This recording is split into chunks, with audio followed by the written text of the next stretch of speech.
Honestly, I think it's ridiculous that I'm even in here. I'm the victim, but everyone seems to be ignoring that part. When I met him, I was 16 years old and he was 35. That's right, you heard it correctly. 35 years old. But that's the part everybody leaves out. They only want to talk about what I did. Nobody ever talks about what he did. Every weekend, when I came over to babysit, he smiled at me. It was like I was the prettiest thing he had ever seen in his life. And at first, I thought maybe I was imagining it. But eventually, he started saying it out loud. So, no, I wasn't some deranged little girl imagining a married man was interested in me. He actually was. And yes, he waited until I turned 18 before he ever showed me real interest. But that's not the point. Because if he was interested in me the moment I turned 18, that means he had been waiting for it, thinking about it, and wanting it for a very long time. So you see, I don't really feel bad about what happened to him at all. They told me what I did was monstrous, that I destroyed a family, that I should feel guilty. But I actually don't.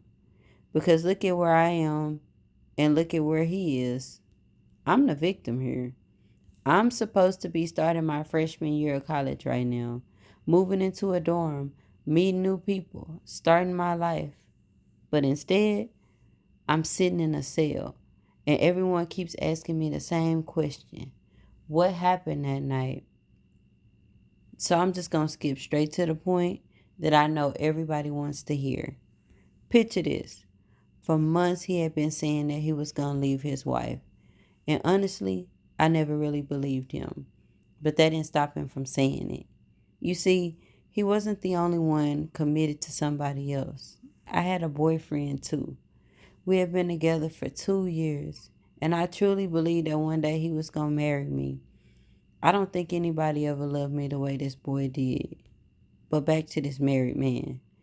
That night I was sitting on the floor playing with his baby, just like I always did.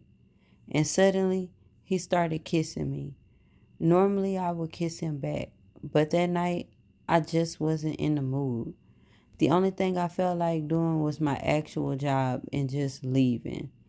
But that's not something he was trying to accept.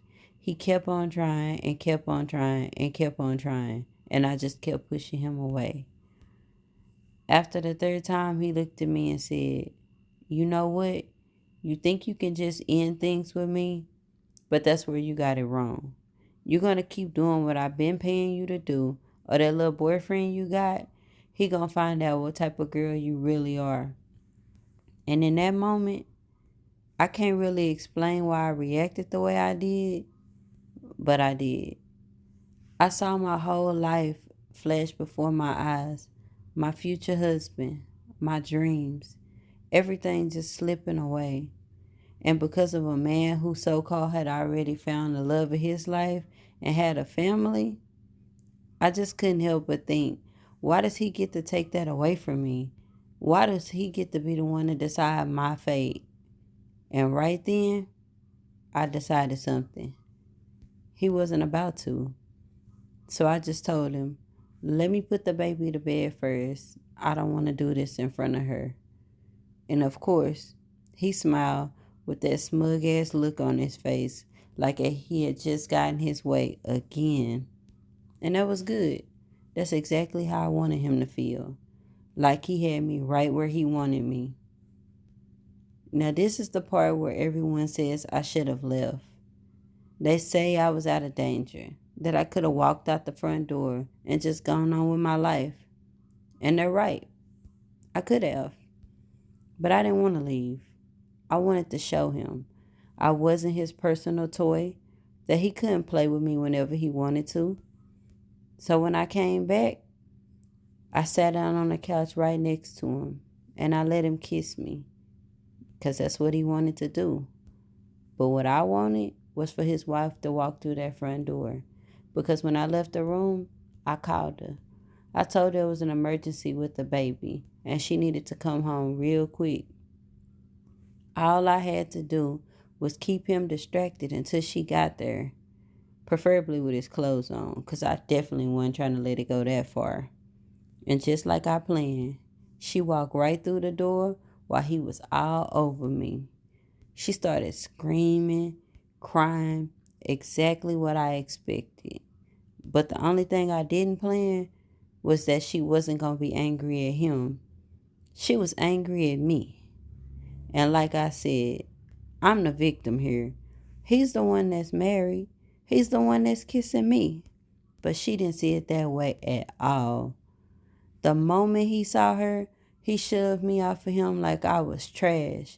Started begging, pleading, even crying like a little bitch. And of course, she believed him.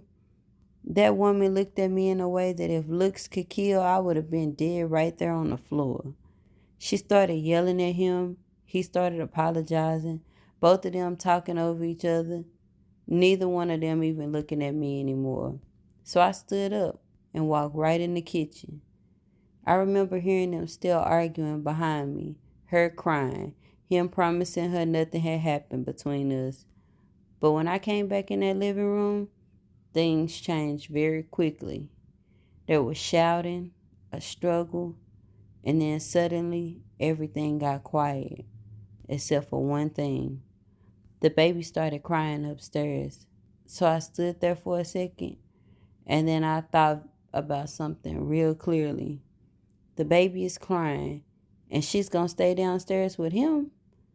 But I guess that's how it goes sometimes. We both made our choices. So I went upstairs, picked the baby up, rocked her until she calmed down, because none of this was really ever about her. By the time the police arrived that night, she was on the living room floor holding him, and I was upstairs in the nursery holding the baby.